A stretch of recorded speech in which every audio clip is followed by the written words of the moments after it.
Stop trying to be the hero. If you're going to succeed as an entrepreneur, you've got to learn how to delegate tasks to other people or technology. You'll never be able to exit your business if you are the hero. Hi, I'm the real Jason Duncan. Welcome back to this series called What Not to Do as an Entrepreneur, where you and I sit down together. We have a glass of an adult beverage. In this case, I'm drinking Zacapa rum, one of my favorites. And we're talking about what not to do as an entrepreneur. Now, I want you to stick with me on this video because I'm going to give you very specific things to do, very tactical things that you can do as an entrepreneur so that you're not the hero, so that you can get ready to exit without exiting. Because that's what I want you to be able to do. As an entrepreneur, I went from unemployed school teacher to millionaire. And through that journey, I discovered way too late that I could exit the businesses that I own without selling them to a third party. And once I figured that out, that's when my ideal life started to actually come together. So I want to help you get there. And I do this What Not to Do series as entrepreneurs for people just like you so that you know what not to do, because I made a ton of mistakes. I did stuff that was stupid. I had issues that I've talked about in this series that prevented me from getting to millionaire status and to live the life, the ideal life that I wanted to live. And once I figured those things out, that's when life changed for me. And so today and every day, I spend time teaching entrepreneurs just like you how to learn how to exit without exiting so that you can be the owner investor in your business and not the owner operator. So don't be the hero. This is probably going to be a multi-part series within the whole series itself because there's so many ways that we as entrepreneurs, we attempt to be the hero of our business. We are the best salesperson. We are the best technologist. We're the best customer service rep. We're the best admin person. If you think about it, you know, when you started your business, just like when I started my first businesses, the things that were required for me to do the business, and in my case, one of the first big businesses I started was in the LED lighting world. You know, I learned lighting, I learned how to sell lighting, I learned what the benefits and the features were of lighting, why business owners would want to do it. And because I learned it firsthand and I was motivated, my passion to provide for my family, I was able to figure that stuff out. And there wasn't a single soul on the planet Earth who could have sold better than me. I couldn't find anybody who could sell better than me. So in a lot of ways, I was the hero of my business, and it prevented me from being able to learn how to exit without exiting. And so in your business, whatever it is that you do, when you started your business, you definitely were the hero of your business. In other words, whatever it was that you did, whether it's sales like me or whether it's a service or technology or something, you're the best at it. Go ahead and pat yourself on the arm or on the back, you know. You're the best, and congratulations. That's great. But you know what? Being the best at your own business is only going to solidify one thing: a permanent job. So I started hiring salespeople and admin people and operations people, just like all entrepreneurs do. You know, they start going through the process. And I think an admin person was the first person I hired.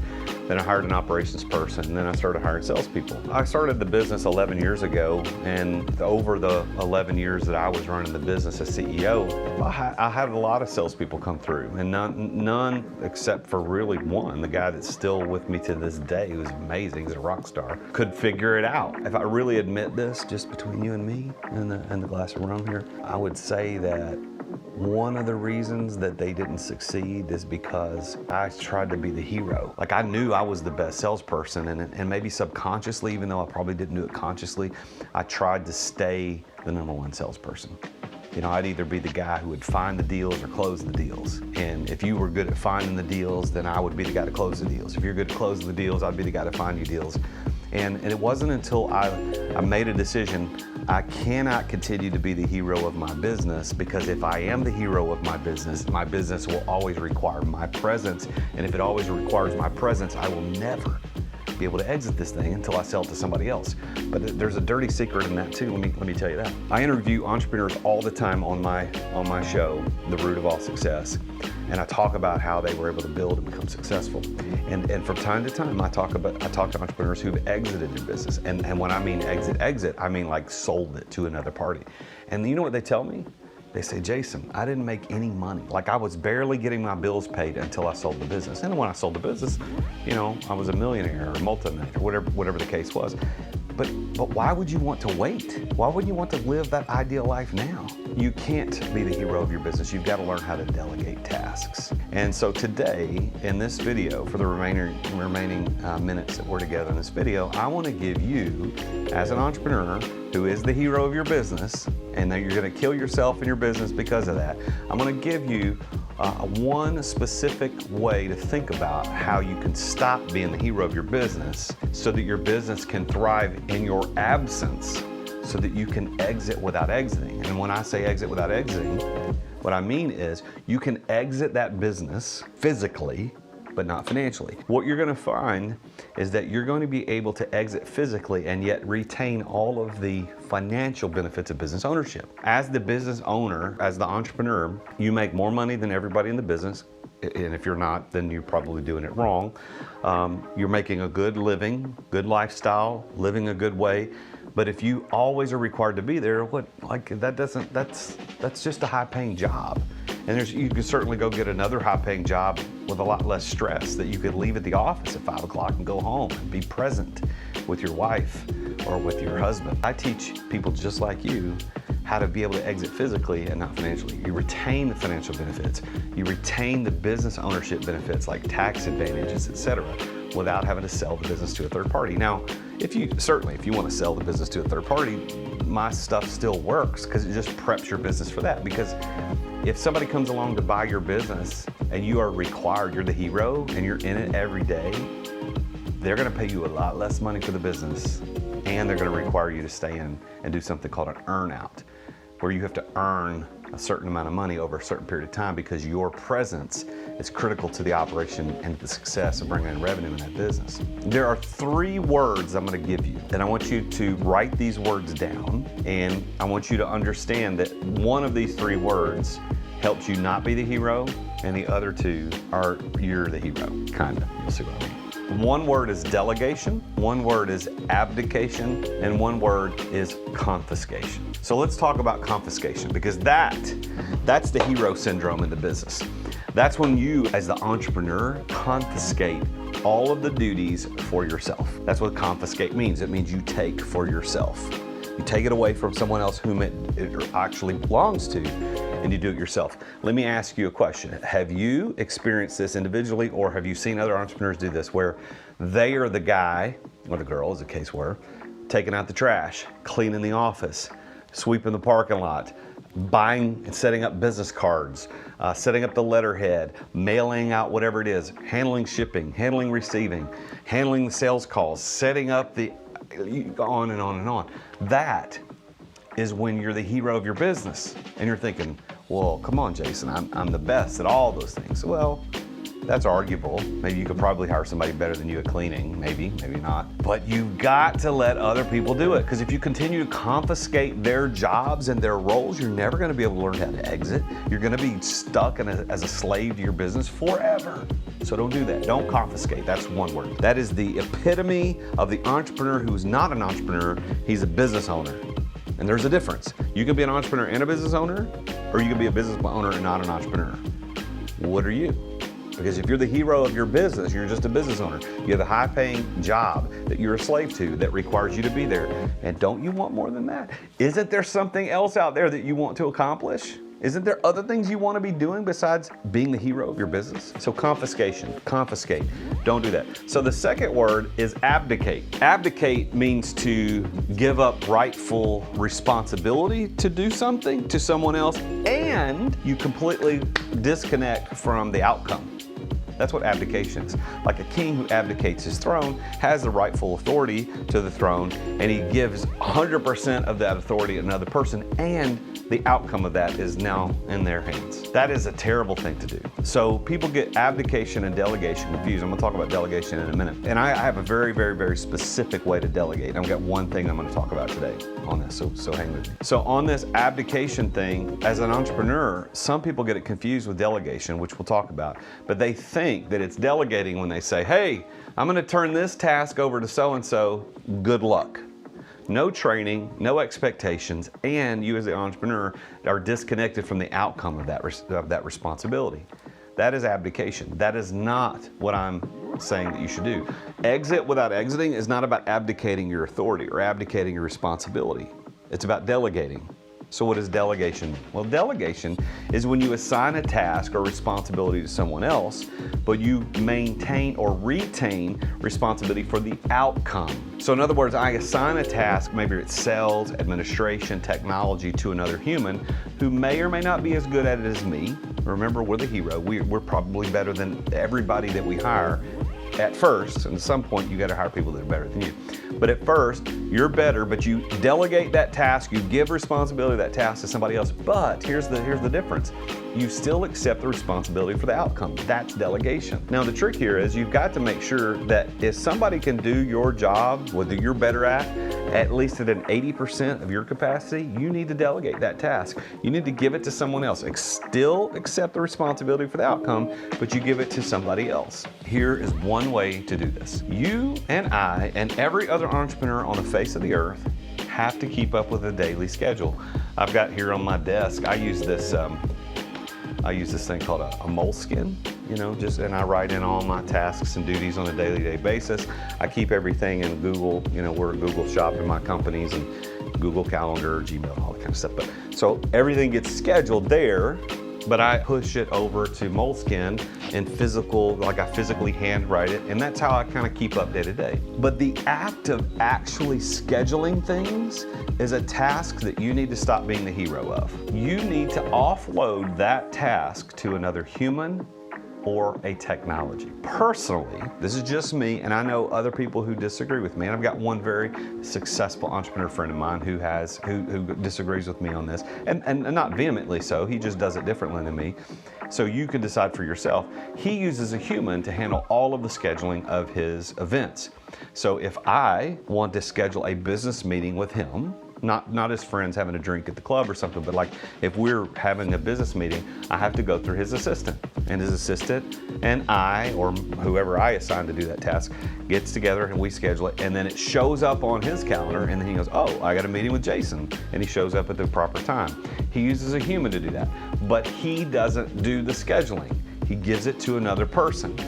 Now I don't personally trust a human to do that. That's just me. Again, this is the real Jason Duncan being real with you. I have never found it as efficient or foolproof if I let a human handle my schedule, because there's too many variables. And there are other tools besides the one I'm going to tell you about, and I'm not an affiliate, I don't get paid by them, so when I recommend them, I'm honestly recommending from the bottom of my heart that this is what I use. Calendly, and I'm going to have my editors put a little logo right here, and the link to Calendly, you can set up an account, will be in the description of the video. But what Calendly does is you're going to spend a couple of hours at first setting up your calendar rules. So first of all, you attach it to your Google or to your Outlook calendar. You tell Calendly, this is my calendar in Google or Outlook. I'm Google, so I'll say Google, but it works with Outlook too. But you say, this is the calendar I want Calendly to read, to see as a piece of technology, that if I book an event at 11 a.m. on this Thursday, Calendly will know he's not available. You see how that works? So it's kind of an artificial intelligence. It knows that I'm not available because I'll have an appointment. Now, who booked that 11 o'clock appointment? Might have been me, might have been my assistant, might have been another person scheduling a meeting. Either, it doesn't matter how it got on there, but it's on the calendar, and Calendly knows, don't let somebody else book a meeting at that time. Now, you have to teach Calendly, beyond that, what types of meetings you want to set up. Now, I'm going to give you just a little bit of an insight to what my Calendly looks like. So in Calendly, I think I have 27 different event types. If you want to be a guest on my podcast, The Root of All Success, I have a 20-minute meeting, and I only do those on a certain day of the week. And so I set up in Calendly 20-minute potential podcast guest call. I tell Calendly it's only for 20 minutes. I'll do a 10-minute buffer at the end. You can actually add buffers and say, don't let any other appointments be within 10 minutes of the end time, so that if it runs long, I've got time. I could tell it to only allow, for instance, on Tuesdays. I only want to do these on Tuesdays. And I can even tell Calendly how many of that event type I will allow to happen. So if I only want to do 3 podcast guest calls, if I only want to do 3 of those in a day, Calendly knows, hey, there are 3 booked. This Tuesday is no longer available. I can even tell Calendly how far out into the future I want my calendar availability to even show up. I could set that as little as 1 week in the future, or I could set it perpetually into the future. So for me, I learned to stop being the hero of my business in this one way. There are certainly dozens of other ways, but in one way that you can start using right now, as I offloaded my personal scheduling to a piece of technology. And is it foolproof? Almost, like 99%. Now, if it doesn't work right, it's my fault because I didn't tell Calendly the correct parameters. But if you wanted to schedule a compatibility call with me because you want to hire me as a coach, I'll do a 30-minute compatibility call with you. Let's talk about free coaching. For example, you can go to therealjasonduncan.com and there's an orange tab over on the right that says free coaching. You can click on that and you can sign up to get my 1 free session of coaching that I do every single week for an entrepreneur somewhere around the world. And the reason I do that is a way to give back, because I really believe that every entrepreneur needs a coach. Some people don't have one or can't afford one, so I provide that as a free service just as a way to give back. But here's the deal. Here's the way this works. You click on that free coaching, you put your name, you put your email, we get notified on my team. My apprentice will reach out to you and schedule a 5-minute Zoom call just to get you on video, just to see, what is it that you need to make sure everything's legit. And then if you are, he will send a link to Calendly for a free coaching slot. And I only do 1 of those a week. I only do them on Tuesdays. And Calendly knows that. So if you get that link as a potential free coaching recipient, you get that link and it shows you what my availability is. It only is going to show Tuesdays. And if this Tuesday's booked, next Tuesday's booked, next Tuesday's booked, you're not going to see one until the 4th Tuesday out in the future. And then the times I designate, I think it's like between 8:30 a.m. Central and 5:30 p.m. Central. And I block out my lunch so they don't get anything. So Calendly knows. So this whole what not to do as an entrepreneur, don't be the hero of your business. You've got to offload some things to other people, technology or people, it doesn't matter, one or the other. And one special, specific way that I want to tell you right now today is you need to offload your scheduling to a human or to a piece of technology. Calendly is the one I love and use, and I wish they had an affiliate program because I recommend it to everybody. The group coaching cohorts that I do on a regular basis, I have cohorts that meet every Thursday, and I recommend it it's part of the curriculum. I make a recommendation. I love it. There are other technologies you could sign up to do the same thing. They're not as good, in my opinion, but you get my point. Stop being the hero. Stop being the guy, the girl, whatever it is that you are. Stop being the guy that plans everything, that does everything. You've got to offload tasks to other people. If you don't, you will always be a slave to your business. You will never be able to exit your business without exiting or with exiting. Because here's the deal. If you do 100% of everything, and I'm a venture capitalist, and I show up and I say, I'm gonna write a check for $10 million for your company because I think it's amazing. And then I start doing my due diligence and find out that you bring in 9.2 million of that revenue every year, and that you're the chief technology officer as well, writing all the code. Here's the deal. I'm not gonna pay $10 million for your company and then let you wander off into the sunset with a big check. I'm gonna say, you know what? This company really is all about you. So I need you on a 10-year contract. I'll pay you $400,000 a year, whatever the right rate is. But now you work for me. Is that what you want? No, you gotta hire salespeople to bring in that $9 million. You gotta hire other people to write that code. It starts with doing something really simple. Stop scheduling your own appointments. Let other people do it for you. Calendly is a great tool, and you don't wanna use Calendly. There's others out there. Maybe you wanna use an assistant, like my good friend. He uses his assistant, and that seems to work great for him. I don't do that. I have a fantastic assistant, by the way. She's amazing, actually. But that's not anything I want to give her charge over. I let technology do that.